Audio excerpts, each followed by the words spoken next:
이탈리아 밀라노에서는 지금 동계 올림픽이 성황리에 진행되고 있습니다. 소식을 듣다 보니까 우리나라 첫 금메달은 스노우보드 최가운 선수가 금메달을 획득함으로 우리 국민들에게 기쁨을 선사했습니다. 특별히 이 선수가 금메달을 딸 때 진행된 과정을 보게 되면 참 사람을 힘을 내게 해주는 이러한 장면입니다. 아시는 것처럼 이 선수 1차 시기 때 넘어져 가지고 큰 부상을 당하게 됩니다. 해설하는 중계진들이 기권할 것이다 모두가 예상하고 있는데 이 선수 발가락부터 움직여 보니까 움직이는 것을 느껴가지고 2차 시기에 도전을 합니다.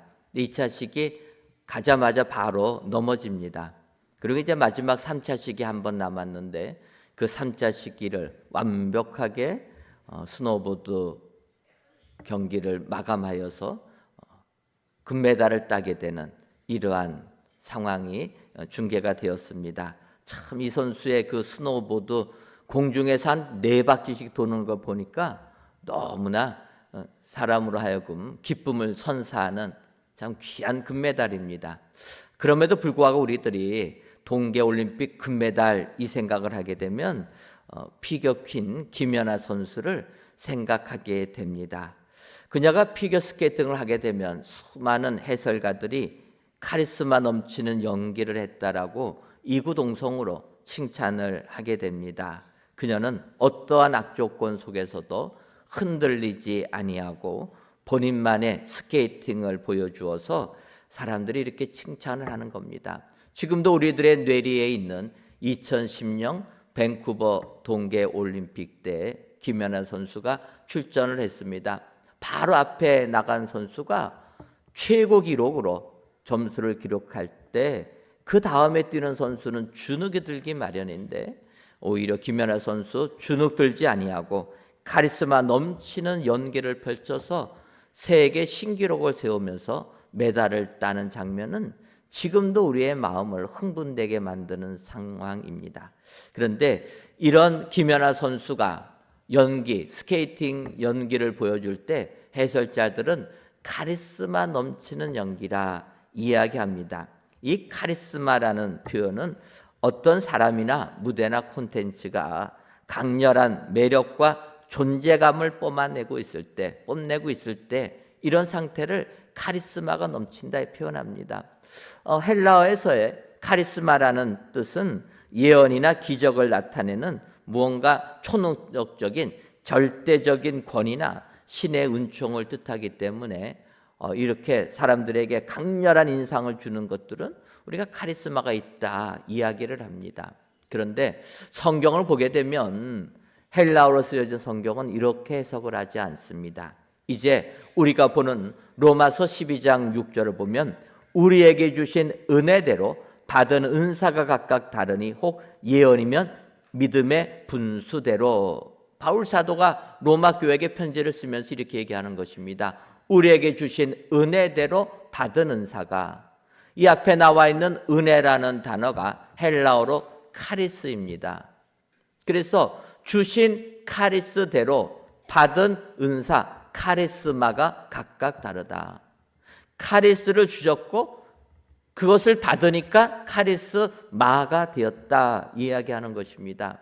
그래서 성경학자들은 이 카리스마라는 단어가 카리스의 접미어인 마가 합쳐진 것이다. 그렇다면 은혜와 무엇이 합쳐진 것인가 생각했을 때 이 마는 푸뉴마라고 하는 성령이 합쳐져서 카리스마는 성령의 은혜다. 이렇게 해석을 하는 것입니다.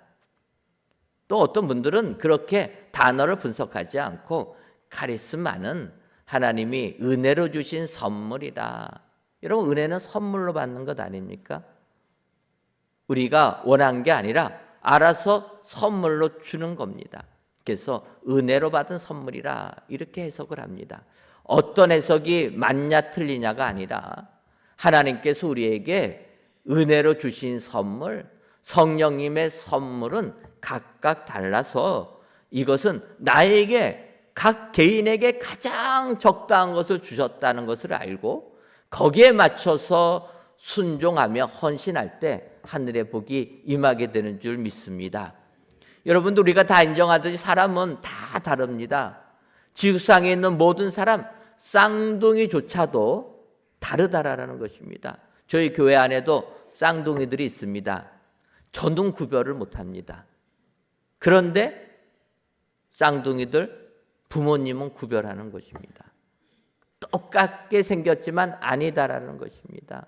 바꿔 말하면 하나님께서 우리에게 은혜로 선물을 주시는데 이것이 다 다르다라는 것입니다. 우리는 다름을 인정하고 나에게 주어진 은사대로 헌신하는 것이 복되다라는 것입니다. 그런데 우리는 하나님이 은혜로 선물로 은사를 주셨는데 내가 가진 은사보다 남의 가진 은사가 더 좋아 보인다라는 것입니다. 어떻습니까? 남이 먹는 떡이 더 맛있어 보이는 것 아닙니까? 커 보이는 것 아닙니까? 하나님이 우리에게 은사를 주셨는데 남의 것이 더 좋아 보인다. 그러면 문제가 심각한 것입니다. 베드로가 그러지 않습니까? 예수님께서 부활하신 다음에 베드로에게 사명을 주십니다. 내 양을 먹이라. 그러면서 너는 이제 나를 위하여 순교의 잔을 마실 것이다. 이것이 내가 너에게 준 은혜라. 주님이 말씀하십니다. 그런데 이 은혜를 받은 베드로 뭐라고 얘기합니까? 자기는 죽는데 내 옆에 있는 요한은 어떻게 됩니까? 여러분, 주님이 주신 대로 비교하지 않고 그 길을 가는 것이 복이 되는 줄 믿습니다. 그런데 옆에 사람 보는 거예요. 주님, 나만 죽으면 어떡합니까? 요한도 같이 죽어야 되지 않습니까? 그럴 때 주님이 뭐라고 합니까? 내가 올 때까지 그를 머물게 하고자 할지라도 내게 무슨 상관이냐? 너는 나를 따르라. 여러분, 은사 다름을 인정하고 나에게 주어진 인사대로 충성할 때 하늘의 축복이 우리에게 임하게 될 줄 믿습니다. 그렇다면 주신 은혜대로 받은 은사가 다름을 알고 우리는 어떻게 봉사해야 됩니까? 먼저는 섬기는 일로 봉사해야 합니다. 로마서 12장 7절을 보면 혹 섬기는 일이면 섬기는 일로, 혹 가르치는 자면 가르치는 일로, 이렇게 말씀하고 있습니다. 섬기는 일로 은사를 받았다면 섬기는 일에 최선을 다해야 된다라는 말씀입니다. 여기서 섬김이라는 헬라어는 디아코니아라 이렇게 얘기합니다. 이 디아코니아라는 것은 봉사하다, 직무, 집사의 직무, 이런 걸 의미합니다. 바꿔 말하면 교회 안에 집사라는 직분이 있습니다. 교회 안에 있는 집사님이라고 부르는 이 집사는 바로 이 디아코니아를 표현한 것입니다. 바꿔 말하면 교회 안에 집사님으로 인정받는 분들, 임명받은 분들은 어떻게 하는 겁니까? 섬겨야 된다. 집사가요, 다른 게 아니라 섬기라는 이름으로 주신 겁니다. 그래서 집사의 직분을 받는 분들은 열심히 하나님을 섬기고 교회를 섬기고 성도님들을 섬겨야 된다라는 것입니다. 이 집사라는 용어는 교회에 오면은 집사님들이 계셔가지고 그 용어를 씁니다. 그런데 우리 사회에서는 이 집사라는 용어를 잘 안 썼습니다. 이 집사의 언제부터 쓰였나를 보게 되면 삼국시대 신라시대부터 집사라는 단어가 사용됐다고 이야기를 합니다. 이 집사라는 단어는 주인 가까이에 있으면서 그 주인의 집안일을 맡아보는 사람, 이런 사람이 집사라 이야기하는 것입니다. 근데 요즘에는 안 쓰다가 최근에 다시 집사라는 용어가 사람들에게 많이 쓰여졌습니다. 어디서 쓰여집니까? 고양이 집사. 여러분 들어보셨습니까? 집사라는 용어가 세상에선 잘 안 쓰이는데 어느 순간 반려묘를 키우는 분들이 자기들이 고양이 집사를 자청해가지고 고양이 집사가 됐습니다. 그래서 다큐멘터리에 고양이 집사라는 게 나와가지고 사람들이 고양이를 키우는 분들이 자연스럽게 고양이 집사라고 하는 겁니다. 그렇다면 여러분, 고양이 집사님 되면 뭘 해야 됩니까? 고양이 옆에 있어서 고양이 애를 내가 다 도맡아서 해주는 것, 이게 고향이 집사라는 것입니다. 주객이 전도돼도 많이 바뀐 것 아닙니까? 그런데 저는 이 고향이 집사를 생각하면서 우리 주님의 몸된 교회를 섬길 때 과연 우리도 이렇게 섬기는가 마음속에 질문을 해보았습니다. 여러분, 반려동물을 키우시는 분들은 반려동물을 돌보는데 불평 한마디 하지 않습니다. 우리가 반려견을 키울 때 반려견들 집안에만 있으면 스트레스 받지 않습니까? 그래서 막 물고 그럽니다. 그래서 반려견들은 항상 산책을 해줘야 되는 것입니다. 그래서 힘겹게 직장 생활하고 퇴근해서 집에 쉬려고 하는데 반려견들이 있으면 반려견 데리고 나갑니다. 그럴 때 반려견을 키우는 분들이 나 죽어도 힘들어서 못하겠다 그럽니까? 강아지 키우는 분들은 기쁨으로 데리고 나가는 거예요. 행복하게 몇 시간 동안 강아지하고 뛰놀는데 불평 한마디 하지 않습니다. 그리고 집에 오면 어떡합니까? 예전에는 강아지들은 마당에다 키웠는데 요즘은 집안에다 키우니까 산책하고 오면은 화장실에 데려가서 손발 다 씻겨줘야 됩니다. 샤워해줘야 되는 거예요. 샤워해주고 나서 그걸로 끝입니까? 드라이기를 또 다 말려줘야 됩니다. 이렇게 고생하는데 불평 한마디 안 한다는 거예요. 행복하게 강아지 돌보고 있습니다.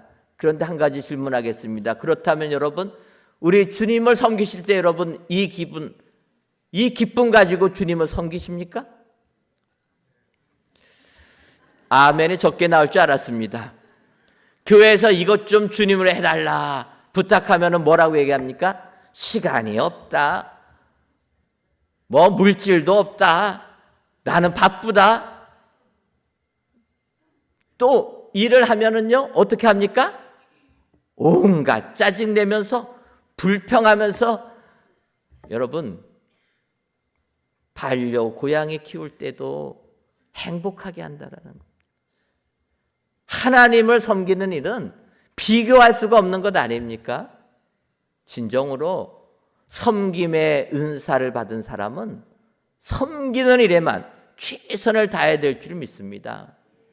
예수님께서는 마가복음 10장 45절에 인자가 온 것은 섬김을 받으려 함이 아니라 도리어 섬기려 하고 자기 목숨을 많은 사람의 대속물로 주려 함이니라. 주님이 말씀하십니다.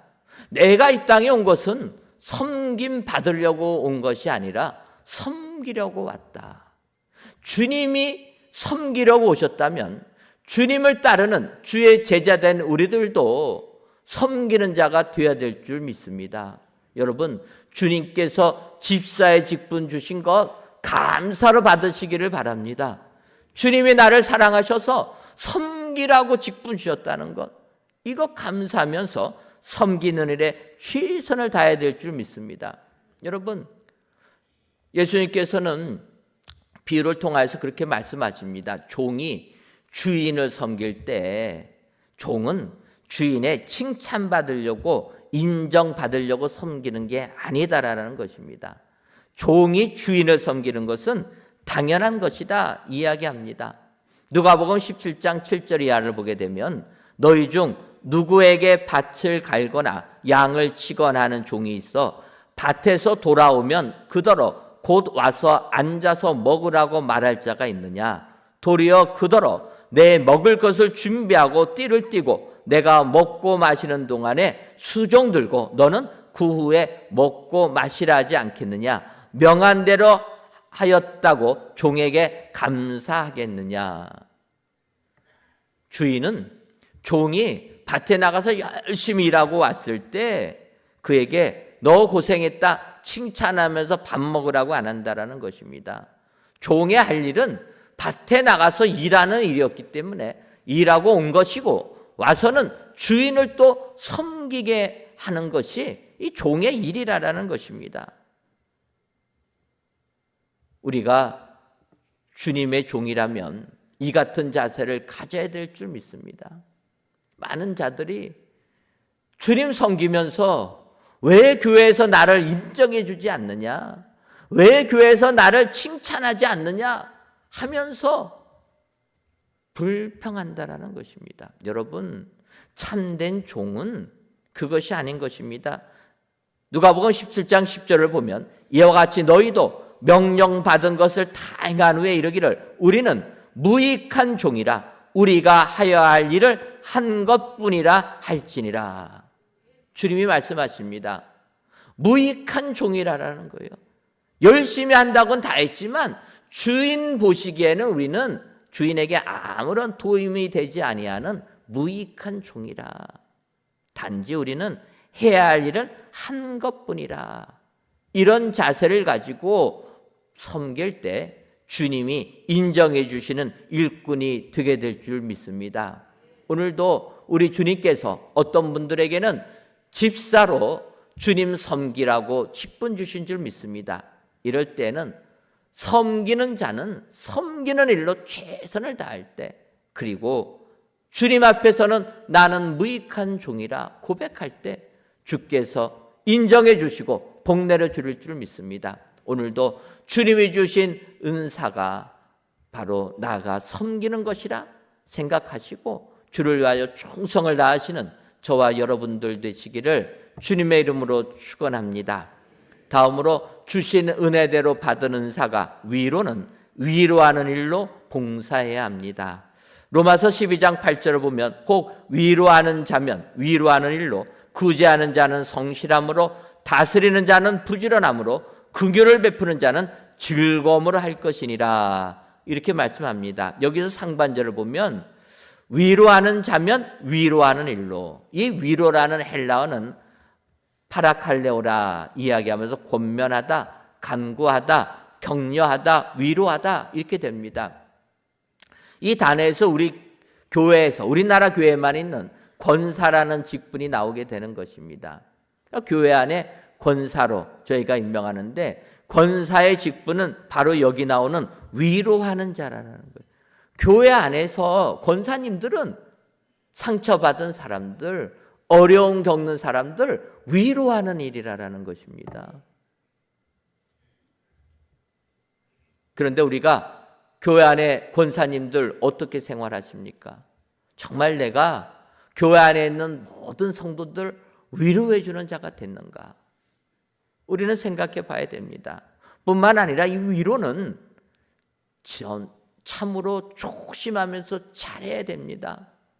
위로한다고 하면서 어떤 분들은 그 사람에게 오히려 더 상처만 주는 분들이 계세요.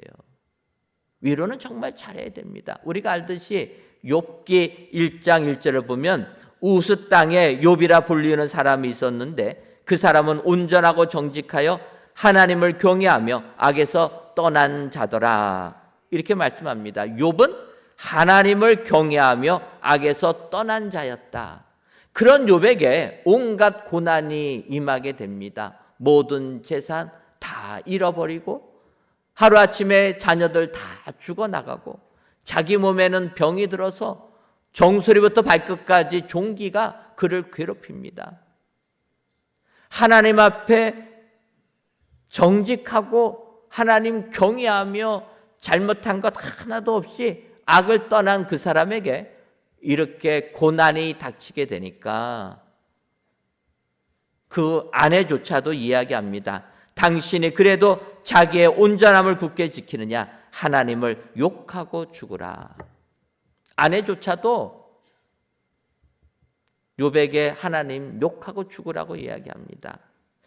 이때 욥은 욥기 1장 10절에 그가 이르되 그대의 말이 한 어리석은 여자의 말 같도다. 우리가 하나님께 복을 받았은즉 화도 받지 아니하겠느냐 하고 이 모든 일에 욥이 입술로 범죄하지 아니하니라. 욥은 끝까지 죄짓지 않은 사람이라고 이야기하고 있습니다. 그런데 이런 욥이 어려움 당했다는 소식을 알고 욥의 세 친구가 멀리서 욥을 위로하러 오게 됩니다.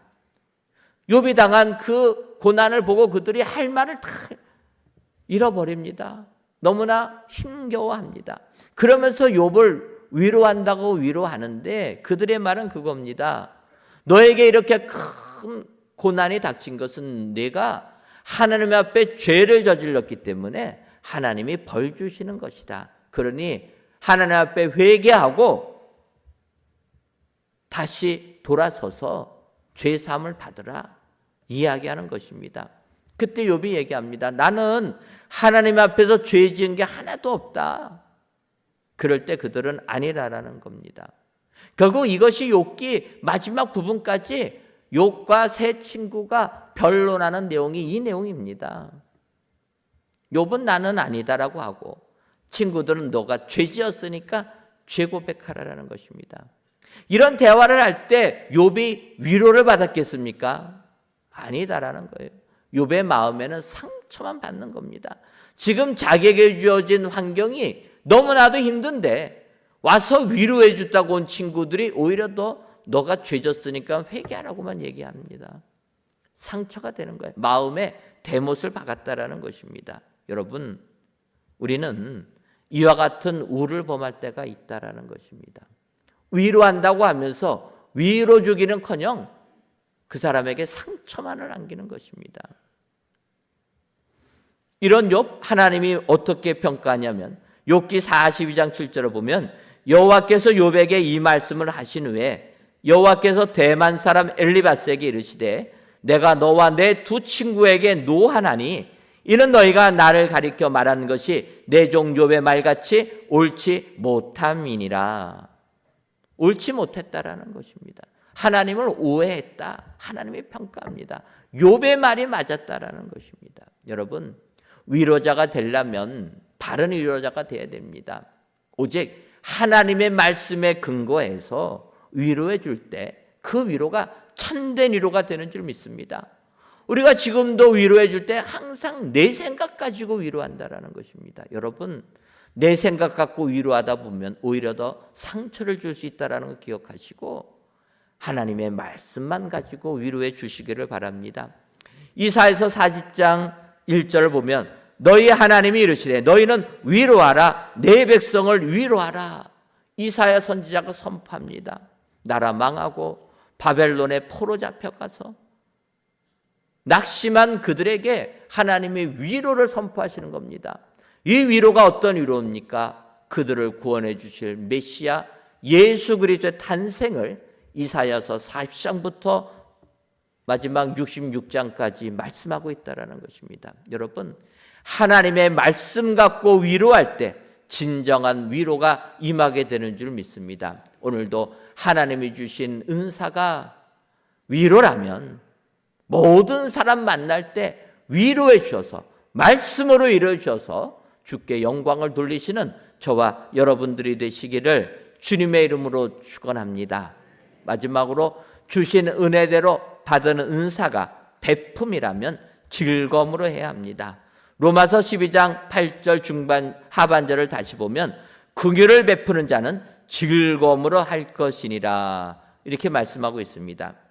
이 긍휼을 베푸는 자에서 긍휼 외에도 여러 단어를 넣을 수 있습니다. 사랑을 베푸는 자, 은혜를 베푸는 자, 뭐 여러 가지 쓸 수 있습니다. 어찌 됐든 베푸는 자는 즐거움으로 해야 된다는 것입니다.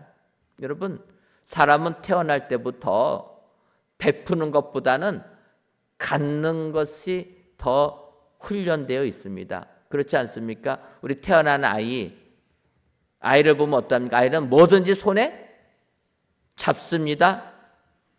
내놓으라고 하면은 죽어도 안 내놓습니다. 못 먹는 것도 안 내놔요. 그래서 어머니들이 억지로 펴야 되지 않습니까? 안 내놓습니다. 잡아가지고 어떻게 합니까? 자기 입에다가 다 집어넣는 거예요. 그러니까 어린아이 키우는 집은 아이들이 먹을 걸 예상하고 다 갖다 버려야 됩니다. 큰일 납니다. 인간은 태어날 때부터 잡아서 움켜져서 내 입으로 넣는 게 본성이라는 것입니다. 성경은 반대를 말씀하고 있는 겁니다. 베풀으라라는 거예요. 주라라는 것입니다. 그러니 주는 게 쉽지 않습니다. 마음이 힘듭니다. 그럼에도 불구하고 베푸는 은사를 받았다면 즐거움으로 주라라는 거예요. 하나님이 주신 은사 아닙니까? 여러분 생각해 보면 내가 베풀 수 있다라는 게 얼마나 큰 축복입니까? 가진 게 있어서, 나눌 수 있는 게 있어서 나눠줄 수 있다라는 것 얼마나 큰 축복입니까? 그 사람은 나눠줄 때 배가 아픈 거예요. 힘든 겁니다. 이때 즐거움을 하라는 것입니다. 왜 그렇습니까? 사도행전 20장 35절을 보면 주 예수께서 친히 말씀하신 바 주는 것이 받는 것보다 복이 있다 하심을 기억하여야 할지니라. 주는 것이 받는 것보다 복이 있다고 말씀하시는 겁니다. 전도서 11장 1절을 보면 너는 내 떡을 물 위에 던지라. 여러 날 후에 도로 찾으리라. 떡을 물 위에 던지면 떡이 흘러내려가지 않습니까? 내가 못 먹습니다. 밑에 있는 사람이 먹게 됩니다. 그런데 약속해 주시는 말씀이 여러 날 후에 도로 찾을 것이라는 거예요. 갚음이 있다라는 것입니다. 그래서 잠언 19장 17절을 보면 가난한 자를 불쌍히 여기는 것은 여호와께 구워드리는 것이니 그의 선행을 그에게 갚아 주시리라. 가난한 자를 불쌍히 여겨서 도와주는 것, 여호와께 구워드리는 것이라. 하나님께 빌려주는 겁니다. 하나님께 빌려주면 하나님이 어떻게 갚아주십니까? 원금과 이자까지 쳐서. 그렇지 않습니까? 우리가 세상에서 빌려줄 때 그냥 빌려주는 사람이 어디 있습니까? 부모가 자녀에게 그냥 빌려주면은 법에 걸립니다. 이자 받아야 됩니다. 그러니까 세상은 빌려주면 원금과 이자 다 줘야 되는 거예요. 근데 여러분, 하나님이 갚아주신다라는 것은 이자 그만큼 주시는 거 아닙니다, 여러분. 하나님이 우리에게 주실 때는 우리 생각 넘어 하나님이 가지고 있는 모든 것을 우리에게 주실 줄 믿습니다. 여러분, 우리가 하나님께 기도할 때 잘 기도해야 됩니다. 우리는 기도할 때 어떻게 기도합니까? 하나님, 이것 주옵소서. 하나님은 그것보다 더 많이 준비했는데 이거 달라고 기도하는 거예요. 그럼 하나님은 어떻게 하십니까? 그것만 주십니다. 그러니까 어떻게 기도해야 됩니까? 하나님, 은혜대로 주옵소서. 그러면 차고 넘칠수록 하나님이 예배하신 거 주실 줄 믿습니다.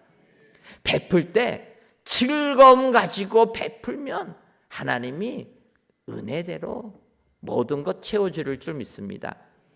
바로 룻기를 보게 되면 보아스라는 사람이 이같이 긍휼을 베풀어 주므로 하나님이 주시는 축복을 받은 것을 알 수가 있습니다. 보아스, 모압 여인 룻과 그 시어미 나오미가 먹고 살 길이 없어서 고향 베들레헴으로 오게 됩니다. 그 여인이 땅에 떨어진 이삭 줍는 것을 보면서 보아스가 그의 종들에게 얘기합니다. 이 여인 정말 모압 여인임에도 불구하고 시어머니 모시겠다고 하나님 믿겠다고 여기까지 왔는데 너희들 땅에 떨어진 이삭 좀 더 떨어뜨려라. 다작할 때 좀 더 떨어뜨려서 이 사람 자존심 상하지 않고 먹을 것 구해가지고 먹게 하라. 보아스가 이렇게 긍휼을 베풀어 줍니다. 그래서 소년들이 그 여인 쫓아내지 아니하고 오히려 나달 떨어뜨려 주면서 그 보아스, 그 룻이 시어머니 봉양할 수 있는 길을 열어줍니다. 이렇게 긍휼을 베풀어 주니까, 기쁨으로 긍휼을 베풀으니까 하나님이 보아스에게 복을 주시는 겁니다. 어떤 복을 줍니까? 룻을 아내로 맞이하게 되는 것입니다. 그런데 보아스가 룻을 아내로 맞이하는 이 부분을 보게 되면 룻기 3장 10절에 그가 이르되 내 딸아 여호와께서 내게 복 주시기를 원하노라. 내가 가난하건 부하건 젊은 자를 따르지 아니하였으니 내가 베푼 인애가 처음보다 나중이 더하도다. 보아스가 룻을 보면서 이야기하는 겁니다. 내 딸아. 여러분, 보아스가 룻에게 내 딸아 말하는 것을 보게 되면 보아스와 룻은 나이 차이가 많이 나는 것을 알 수가 있습니다. 그런데 보아스라는 사람 어찌 보면은 나이가 많이 들었음에도 불구하고 결혼을 안 했다라는 것입니다. 보아스가 땅도 있고 재산도 많은데 왜 결혼을 못 했겠습니까? 그가 안 한 이유가 있는 것입니다. 제가 성경을 보면서 보니까 보아스 추수 때가 되니까 타작마당에서 보리를 까불리고 먹고 마시고 마음이 즐거워가서 곡식단 더미의 끝에 누워 잠을 청하였다. 성경이 얘기합니다. 보아스가 어떤 사람입니까? 추수 때가 되니까 타작마당에 가서 추수하면서 기뻐하는 거예요. 잔치 벌이면서 먹고 마십니다. 그러고 나서 보통 사람 같으면 집에 가서 잠자지 않겠습니까? 근데 보아스는 아니라는 거예요. 그 귀한 물질, 먹을 거 이게 너무나 좋아가지고 거기 밑에 머리 대고 잤다라는 것입니다. 이것을 보게 되면 보아스 물질밖에 모르는 사람 아니겠습니까? 지금도 여러분 이 땅을 살다 보면 돈밖에 모르는 사람들이 있는 겁니다. 그러다 보니까 가정 꾸릴 생각하지도 않는 것입니다. 그런데 그가 룻을 보면서 즐거움으로 베풀어 주니까 가정을 이루는 복을 하나님이 주시는 것입니다. 그것뿐입니까? 보아스는 영적인 축복도 받게 된 것입니다. 우리가 아는 대로 보아스와 룻이 결혼해서 오벳을 낳게 됩니다. 이 오벳이 누굽니까? 오벳이 다윗의 할아버지가 되는 것입니다. 다윗은 예수님이 탄생한 가문이 다윗 가문 아닙니까? 바꿔 말하면 보아스는 예수님, 우리를 구원해 주실 메시아가 탄생되는 그 족보에 이름을 올리는 축복자가 되었다. 성경이 말씀하고 있습니다. 여러분, 즐거움으로 긍휼을 베풀어 주니까 하나님이 이같이 영적인 축복도 내려주시는 줄 믿습니다. 이제 민족 고유의 명절이 시작되었습니다. 명절이 되면 우리가 그동안 만나고 싶었던 분들 만나고 기쁨을 나누고 또 행복한 시간을 보내게 됩니다. 그런데 이렇게 오래간만에 일가 친척 만나다 보면은 즐거움만 있는 것이 아니라 어려움도 있다라는 것입니다. 어떤 어려움입니까? 여인들 같은 경우에는 일만 합니다. 설거지만 합니다. 또 남성들 같은 경우에는 거실에 앉아서 텔레비만 봅니다. 그럴 때 뭐라고 얘기합니까? 짜증내는 거예요. 근데 남자들은 또 뭐라고 핑계댑니까? 고향 내려가느라고 내가 죽도록 운전하고 왔는데 좀 쉰다 핑계는 됩니다. 여러분 여기서 보게 되면요, 섬기는 일로만 해야 되는 거예요. 나에게 주어지는 일이 지금 음식 만드는 것이라면 음식만 기쁨으로 만드시기 바랍니다. 엎드러져서 텔레비 보는 사람 쳐다보지 마시고 주신 은혜대로 받은 은사라 생각하시고 봉사하시면 기쁨이 넘칠 줄 믿습니다. 형제간에 모였을 때 어떤 경우는 위로를 줄 때가 있습니다. 그럴 때 힘겨워하는 거예요. 아무리 힘들어도 어려운 사람들, 형제들 위로해 주시기 바랍니다. 맨날 도와줘도 맨날 도와달라고 하지 않습니까? 그래도 도와줘야 되는 거예요. 베풀 때는 즐거움을 하라는 것입니다. 나눌 때 속이 짠해가지고 나누지 마시고 즐거움으로 나눌 때 이번 명절 복된 명절 되는 줄 믿습니다. 성경은 얘기합니다. 우리 예수 믿는 자들에게 주신 은혜로 받은 은사가 각각 다르다. 다름을 인정하시고 그리스도의 향기를 우리 친족들에게 바라기 위하여서 이번 명절 기쁨으로 봉사할 때 인정받는 크리스찬 영적 예배를 드리는 복된 그리스도인들이 다 되게 될 줄 믿습니다. 이번 명절도 이같이 보내셔서 주께 영광 돌리는 저와 여러분들이 되시기를 주님의 이름으로 축원합니다. 기도하겠습니다. 하나님,